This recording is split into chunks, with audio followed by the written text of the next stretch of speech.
Hello everyone, I'm Steve. Mark's working late tonight, and this is Smokey, Steve, and Mark. Either welcome or welcome back, and happy Thursday. Thursday. They're so different now than they were a year ago, especially here on the channel. I think for the better. I think for the better. So I hope everyone is well. I hope everybody is safe. Look after yourselves. You hear? It's interesting times. Interesting times we live in, indeed. Do an act of unselfishness today. We all benefit from that, I think. Alright, let me get off my moral high horse. So today is story time. Today has also been an interesting story in the making. So I'm going to give you a bit of blow-by-blow today, and then share a few little thoughts kind of surrounding coping with, we'll say, bad days. Those kind of days where stuff goes wrong that you legitimately didn't have anything to do with, and you're just along for the ride. So let me tell you about today. So let's go into last night. So last night, around 7, 8 o'clock, our downstairs neighbor knocks on the door. Do y'all have a leak? Do you have anything going on? You know, is there a faucet running? Because we have a big bubble of paint and stuff running downstairs. So she texts the landlord. The landlord sends one of his workers by. And he comes, he's supposed to come in the afternoon. 8 o'clock at night, maybe 9, knocks on the door. It says he came earlier in the day, but nobody answered. I work from home. I was here all day. I answered when the other tenant came. So we have to dig through the closet, because he ends up looking finally through all the pipes and everything else, and then looks into, he's like, well, let me check the water heater, which is in a closet, which was thoroughly packed with stuff, because how often do you access the water heater? Not too often. So we pull stuff out as we get to the pile. This is where, like, the Christmas decorations were, so it's some big boxes, and then, like, paper goods and things like that were on top. So as we get to the bottom to make room for him to check, wet. Carpet is wet. There's a aluminum rim around the base of it, which was full. So that's where it was coming from. It was leaking out of there, leaking into her apartment. So it was a no-fault kind of thing. Like, water heaters break. We're on the second floor, so it's kind of a messy thing, but they break. So he says, well, if you want any hot water tonight, he's like, I'm going to turn it off now. I have to, because it's leaking. If you want it tonight, turn it on just a little bit, and then take a shower and turn it back off when you're done. And he asked us to bail out the bottom of this aluminum thing that's keeping the water intact. Okay, fine. Fine. I know nothing about anything when it comes to the circuit breakers. I understand that water and electricity are an interesting mix that you don't want to fuck with if you don't know what you're doing, which would be me, so I didn't. Mark has more of a grasp on home repair than I do. So, bail it out, he gets a shower. I'm scummy as hell, because I don't want to be bothered with it. I'm like, I'll get it today, because we're supposed to get a new water heater today. This is what's supposed to happen, alright? So, I go to bed filthy. As you can see, I haven't shaved. I just did the dishes with cold water. I just finished up work. That had its challenges. We're still on the water heater. So, overnight, nothing. Mark gets up, microwaves a bowl of water, freshens up, and leaves for the day. We have cold water. So, we're not, this isn't the third world, and we'll have water again today. But it's an irritating thing.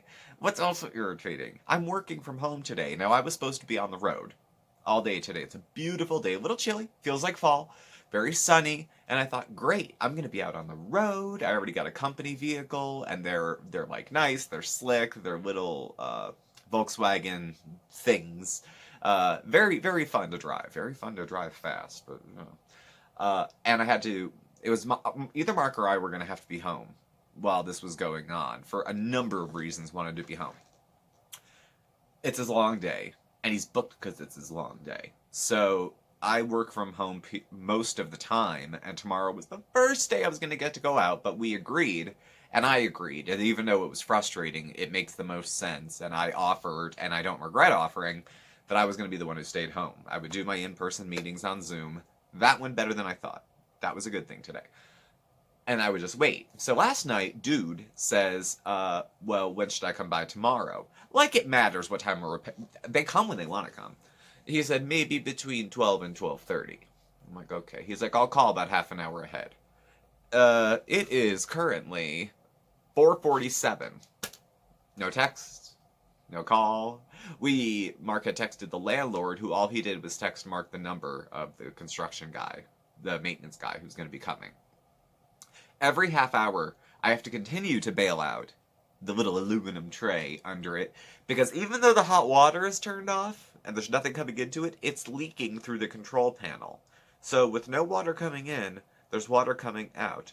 It's a miracle. It's a miracle. I don't know how it's happening.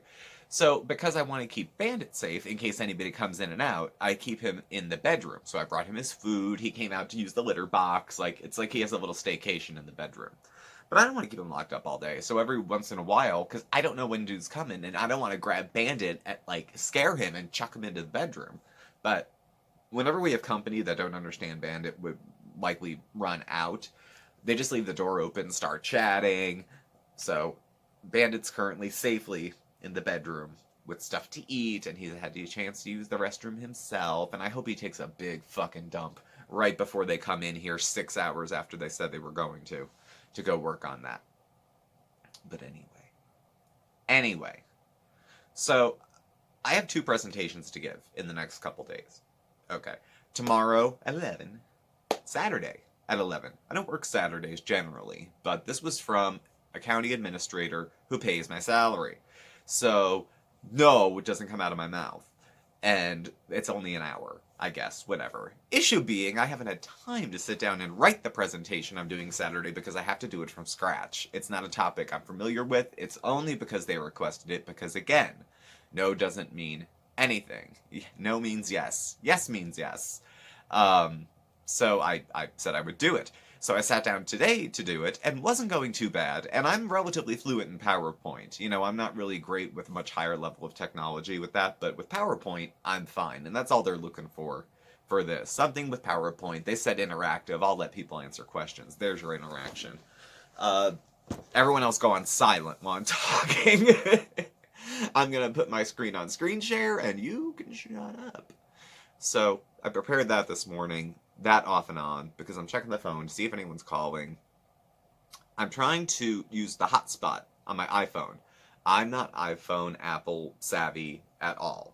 I've been a Samsung person since, it's just been. And I'm familiar with the operating system and all that stuff. Of course, work, we use iPhones. Now, I had one for about 6 years. Same one, because I don't care to use it, because I would just use my personal phone, because I always have that, and I'd forget the work phone. It was clunky, it was old, I don't know how to use it, whatever. So they give me a new one, which is nicer than most phones from people I see on the street. I did the transition, and only some of the stuff moved. And when you call my phone, the old phone rings. But when I go to check my email, only the email appears on the new one. So I'd just been using one for the other, but now that I'm trying to set up my hotspot so I can use my phone to do these presentations, because our wireless is so lousy that it disconnects so many times that I can't use it during a Zoom. So the hotspot would be better. I used to have a, what do they call them? Jetpacks. You just put it down and kaboom, you're online. So we'll see. We'll see how this goes. The day's over. Everyone's gone home. So I have to call the IT people that we work with. I forget the name of the agency. I probably shouldn't say it anyway. To try to fix this before tomorrow at 11. Because I will give a dicey presentation at 11 if the internet's sketchy. It will be probably fine if I can get my hotspot up and going. So all these things are in the next coming days. And today would have been a great day to get out on the road, clear my head, and then catch up. But no. So now I'm here. Mark's busy at work and texting. And I'm home with a cat in a bedroom, trying to decide if I even have the technology to work from home tomorrow. Or if my phone's going to work, or if I have to go into the office and do the presentation there. I certainly can't do that Saturday.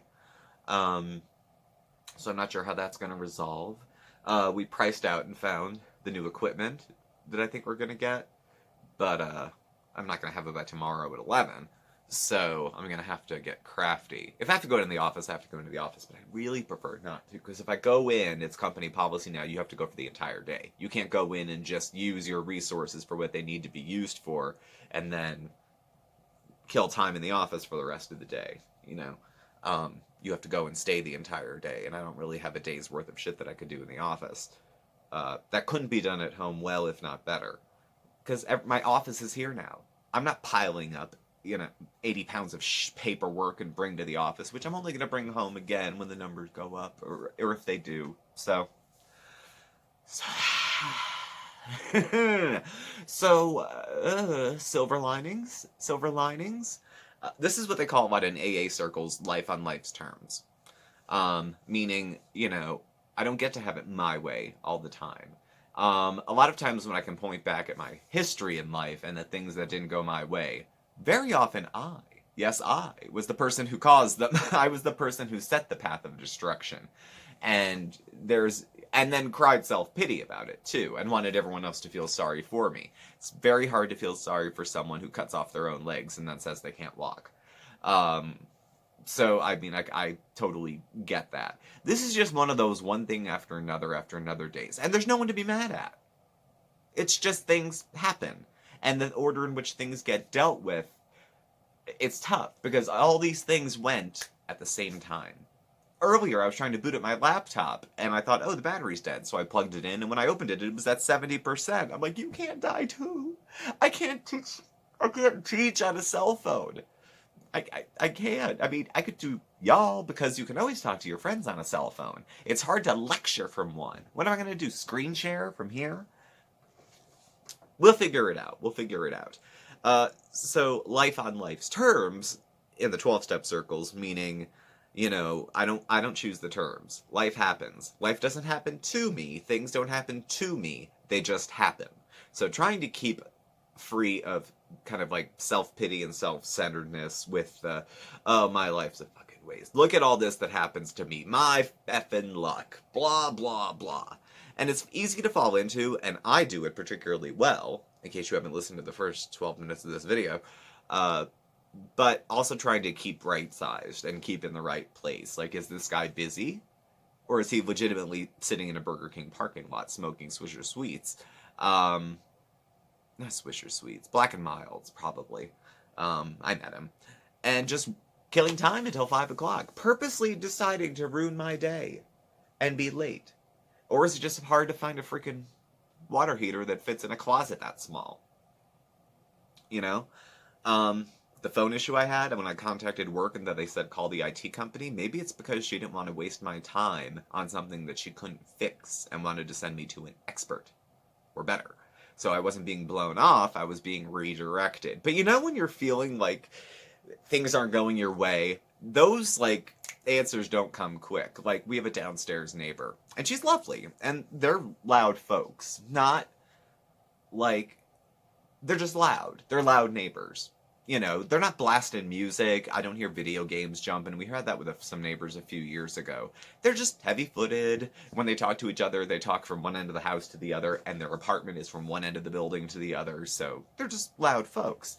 And when she would leave, one of the neighbors, periodically throughout the night, like every half hour, every 2 hours, and started to get, wonder what they're up to. They're leaving the house so often. And then I'm like, she could do Uber Eats and be a driver. Why would I assume the worst about someone? Just because I don't like the noise they're making, and I decided it's a personal attack.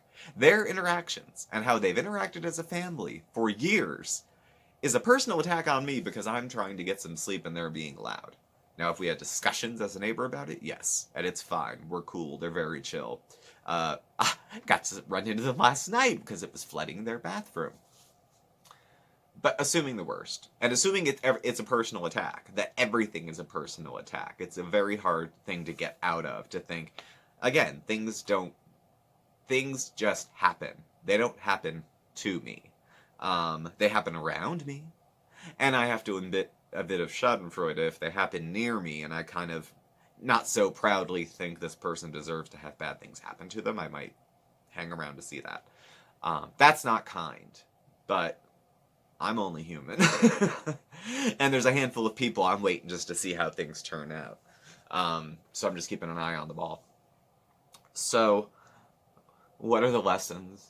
What are the coping skills? Because this isn't over.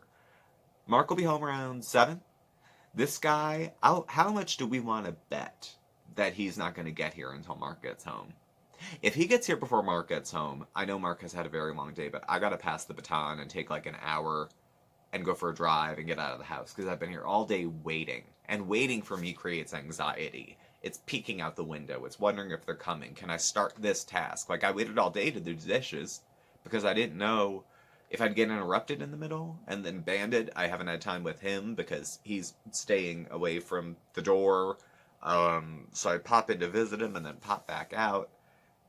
It just feels like nothing's easy. Some days it just feels like nothing's easy. And not taking that personally and not thinking the world's out to screw me or that everyone's out to screw me. You know, driving in this kind of mood is terrible. It leads to road rage. It leads to stupid driving. You'll see it all on like like clip reels if you look around YouTube for the stupidest, most asinine thing. On a bigger scale, and this is probably one of the only times I'll lean into what shouldn't be a political thing. I think we're at a time in the U.S. certainly, but then maybe even some parts of the world globally, where we're in a very different place than we were outwardly than we were at the beginning of COVID. At least in the U.S., it picked up, March, April, May, and folks were on the surface very supportive of the first responders and the nurses and the doctors and the fast food workers and the people who worked at grocery stores and delivery people and all these folks who are relatively low on the totem pole. And there was an unselfish support for these folks who make next to nothing and were doing a lot of work for the next to nothing. Important work that was so important that literally people who weren't leaving the house needed food brought to them. And that was happening. And they weren't demanding $50 an hour at the time to do it. And so those people were important. Now it seems to have flipped to this very... And again, I'm not talking political. I'm not. Because you don't need to. It's across the board. This sort of, I got mine, so screw you. I have to look after myself. My rights are important. Your rights are the same as mine. I can do all the same stuff. I'm just not a jackass. It's just, and this came up, to wrap it all up here, we went to Walmart last night. If you saw the haul, thank you. It was a very large haul. And there was a couple gentlemen there, not wearing masks. Now, the law just came down. Well, the restrictions just came down in Pennsylvania that I think by Memorial Day, or maybe the 15th, all restrictions are gone except the masks. So that's pretty fine if our numbers are good. And I like it in Pennsylvania because we've been following the science, so I feel comfortable that the science says just masks, but go have a party, go to Fridays, hang out with your friends. That was in my own, we all look for the information that confirms that whatever we believe is right. Confirmation bias and that whole thing. So of course I think I've been right all along saying, do whatever the hell you want, but throw a mask on and don't cough at me. That was I don't care what. I don't care if you wrap yourself in a flag or I don't care what your reason is. Just wear a mask and stay the hell away from me. In fact, take it as a standing recommendation well into 2025. Okay? It felt more like people looked out for each other. And I don't know if it's just burnout from people being at home, burnout from people being broke, either being unemployed or watching their businesses fold. It's, people are looking out for number one, I think, a little bit more, and they're congregating with other people who are looking out for number one, which then is an us-them thing. There's a lot of things that have turned us-them that aren't. It's we. It's like, and I'm not trying to be Bernie Sanders with a fucking bird landing on my podium, but it's just the reality. We're all stuck on the same rock. We're all here. We can like each other. We can hate each other. We can whatever you like, but we're all stuck here together. And America's big, but ain't that big. There's a lot more ocean than land in the world, okay? So, geographically, a lot of folks who disagree with each other are separated. When you have certain opinions about even the public health protocols that we had in the U.S. But like I said, things are looking a little better now. I think people will hopefully be able to relax a bit. The folks who are hyper cautious and maybe don't want to come out of lockdown, even when we'll be having some science that says it's a little more safe to do and that the restrictions can come down. There's a certain fetish I think some folks have for lockdown. I can personally say I love working from home. I don't mind just seeing the guy when I go buy cigarettes and Mark and my parents occasionally, and I'm fine with that. It'd be nice to see extended family and loved ones, but there'll be time for that. But in the meantime, I don't care to see anybody, so I don't really mind working from home and seeing people when I want to, and not because I have to. But that's me. That's not everybody. That's what I fell into. And I've, for the rest of my life, had jobs where you had to see people. I think most of us have. So that would be something very, very different for me. I don't say I have a fetish for lockdown. I am ready to rejoin the world. Not that I was a eat out with 20 of my best friends bar slut, but, for them, they should have that. If it's safe and doable, then they should have that. Um, the people at Walmart there was a couple guys not wearing masks, and that's your prerogative. You can fight with the Walmart staff if you want to. It makes you a dick, because they have their own protocols with what they're doing. And if you're going to make a stand on that particular issue, don't look around at everyone like you're half drunk and you're gonna say, somebody say something to me. And don't mistake stupidity with patriotism. Please don't. Please don't. I'm an American too. I love my country. Don't mistake stupidity with patriotism. Patriotism has gotten such a bad rap based on the people who claim it. Okay? Okay, now we're getting a little political. See? He wasn't not wearing a mask just to prove a point to me. I took it personal. I pass people without masks all the time. Not too much in stores, but they don't. For any number of reasons. I got mine on and I got my shots. Maybe I'm feeling a little, I got mine, so screw you. I don't know. But, I have to be safe. I can't be unsafe. I have to be safe for Mark until he ends up getting his shot and gets cleared by his doctor to do it. So I have to be more cautious maybe than some other folks. But, not taking all that personally is a challenge, especially when you're feeling very self-centered and very irritated. So, what is the lesson for me going forward? I'm not going to give you a lesson because that wasn't making a whole lot of sense, and I was just talking about how today's a bad day, and today will be a story for another time. You're just getting the story in real time. Letting it go. I'm going to have to find some peace in the next day or so, because today's going to be a pins and needles kind of day. It's not even... I'm not going to see this dude, I'm positive, until Mark gets home. It's going to be late, and he's going to be installing a water heater at 10 o'clock at night. And I have to be grateful for it, because otherwise I wouldn't be here at all. Grateful I'm a renter, and we don't own, because I don't have to deal with it. But, alright, so let me close with gratitude. Gratitude is a good anecdote for self-pity. So what do I have to be grateful for? Okay. We have a roof, we have food, we have a pet. We have 2 pets. Mark and I are alive and well and healthy enough that we can walk and eat and sleep and breathe and make videos and take care of said pet, and have relatively functional lives. We're both employed. We made it through this far without losing our jobs. We were very fortunate in that way.